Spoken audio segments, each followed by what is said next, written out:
नमस्कार दोस्तों, स्वागत है आप सभी का हमारे चैनल आयुर्वेदा एक्सपर्ट पर। कार्तिक माह की कृष्ण पक्ष की त्रयोदशी तिथि के दिन समुद्र मंथन के समय भगवान धन्वंतरी अमृत कलश लेकर प्रकट हुए थे। इसीलिए इस तिथि को धनतेरस या धन त्रयोदशी के नाम से जाना जाता है। धनतेरस की शाम घर के बाहर मुख्य द्वार पर और आंगन में दीप जलाने की प्रथा भी है। कई लोग धनतेरस के दिन या फिर कई लोग नरक चतुर्दशी के दिन यम का दीपक जलाते हैं। आज मैं आपको यम का दीपक कैसे लगाते हैं उसकी संपूर्ण विधि के बारे में बताऊंगी, साथ में उसकी कथा के बारे में भी बताऊंगी और यम का दीपक लगाने के बाद दूसरे दिन उसकी सामग्री का क्या किया जाता है इसके बारे में भी मैं आपको बताऊंगी। यम का दिया लगाने के लिए अगर आपके पास 4 मुख वाला मिट्टी का दिया है तो अच्छी बात है, लेकिन अगर आपके पास चौमुखी मिट्टी का दिया नहीं है तो आप आटे का भी चौमुखी दिया बना सकते हैं। इस प्रकार आटे की लोई लेकर आप चौमुखी दिया बना लें। इसमें आप 2 बाती रख दें। यह 2 बाती दिए के चारों कोनों पर होनी चाहिए। इसके बाद दिए में सरसों का तेल डालें। अब एक लकड़ी का पाटा लें। लकड़ी का पाटा नहीं हो तो आप एक प्लेट भी ले सकते हैं। अब इस पाटे पर सबसे पहले गंगा जल छिड़कें, फिर रोली की सहायता से पाटे पर स्वस्तिक बनाएं। अब जो स्वस्तिक हमने बनाया है उस पर अक्षत रखें। अक्षत डालने के बाद अब हमने जो दिया तैयार किया था उसको इस पर रख दें। आप हमेशा ध्यान रखें, जब कभी भी दिया रखें तो हमें उसे आसन देना बहुत ज़रूरी होता है। अब हमें सबसे पहले दिए को प्रज्वलित करना है। चारों तरफ से प्रज्वलित करने के बाद दिए को तिलक करें, फिर अक्षत अर्पित करें। इसके बाद हम दिए को पुष्प अर्पित करेंगे। अब हम दिए को भोग रूप में चीनी अर्पित करेंगे।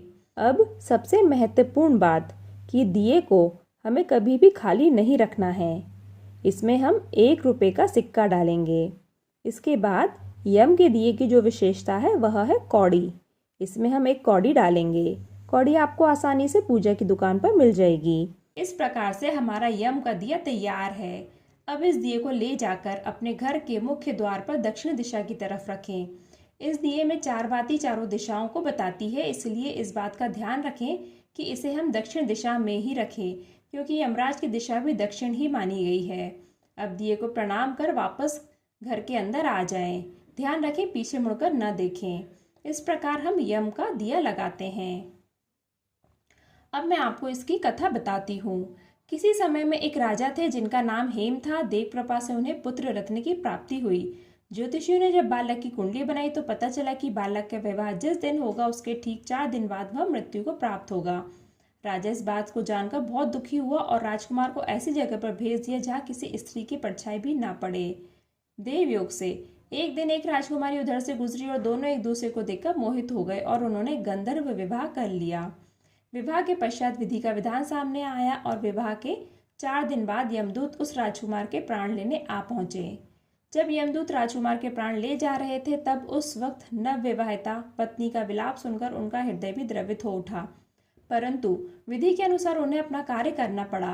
यमदूत जब यमराज के पास पहुंचे तब उन्होंने यमदेव से विनती की कि हे यमराज, क्या कोई ऐसा उपाय नहीं है जिससे मनुष्य अकाल मृत्यु से मुक्त हो जाए। दूत के इस प्रकार अनुरोध करने से यम देवता बोले, हे दूत, अकाल मृत्यु तो कर्म की गति है। इसी से मुक्ति का एक आसान तरीका मैं तुम्हें बताता हूँ। कार्तिक कृष्ण पक्ष की त्रयोदशी रात को जो प्राणी मेरे नाम से पूजन करके दीपमाला दक्षिण दिशा को भेंट करते हैं उसे अकाल मृत्यु का भय नहीं रहता है।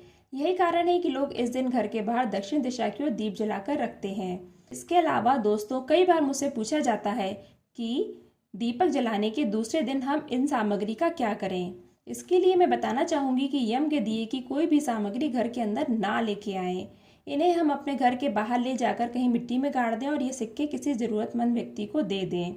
इस बात का ज़रूर ध्यान रखना है कि एक भी सामग्री घर के अंदर नहीं लेकर आना है। दोस्तों, आपको अगर मेरा यह वीडियो पसंद आया तो इसे लाइक करें, मेरे चैनल को सब्सक्राइब करें, साथ ही बेल आइकन बटन ज़रूर दबाएं जिससे हमारी वीडियो का नोटिफिकेशन आपको सबसे पहले मिले। दोस्तों, फिर मिलते हैं अगली वीडियो में। आप सभी का बहुत बहुत धन्यवाद।